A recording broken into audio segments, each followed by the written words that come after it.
வணக்கம்.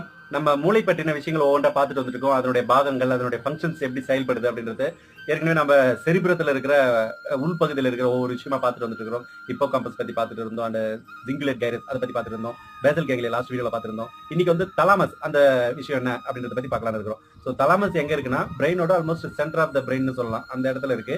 முட்டை வடிவில் இருக்கு. இதனோட ஃபங்க்ஷன்ஸ் என்னன்னா நம்மளுடைய ஐம்புலன்கள் இருக்கு இல்லைங்களா, அதுல வந்து எக்ஸப்ட் ஸ்மெல், அதை தவிர்த்து நம்மளுடைய காது, வாய், பார்வை, தொடுறது, இதெல்லாம் வந்து அது அது பார்க்க பார்க்க என்ன ரியாக்ஷன்ஸ் நடக்குதோ அதை இமீடியட்டா அப்சர்வ் பண்ணி மூளையில ரியாக்ட் பண்ணி அதுக்கு தகுந்த மாதிரி மனசை செயல்பட வைக்கிறது தான் தலாமஸோட ரொம்ப முக்கியமான வேலை. அது ஒரு கண்டினியூஸ் ரிலே மாதிரி நடந்துகிட்டே இருக்கும். ஸோ இது ரொம்ப ரொம்ப முக்கியமான பார்ட். இதை சுத்தி தான் நம்ம ஏற்கனவே பார்த்த சிங்குலர் கைரஸ் ஆகட்டும், அமிக்டலா வந்து அதுக்கு கீழே இருந்தது, தலாமஸுக்கு கீழ் பகுதியில. ஸோ இதை சுத்தி தான் எல்லாமே முக்கியமான விஷயங்கள்லாம் இருக்கு. இது சென்டர் ஆஃப் த பிரெயின்ல இருக்கு. அடுத்த வீடியோல ஹைப்போதலாமஸ் அதை பத்தி பார்ப்போம். ஏன்னா தலாமஸுக்கு கீழே இருக்கிற பகுதி அது இன்னமும் இன்ட்ரெஸ்டிங்கான பகுதி. அது எதெல்லாம் கண்ட்ரோல் பண்ணுது அதை பத்தி பார்ப்போம் அடுத்த வீடியோல.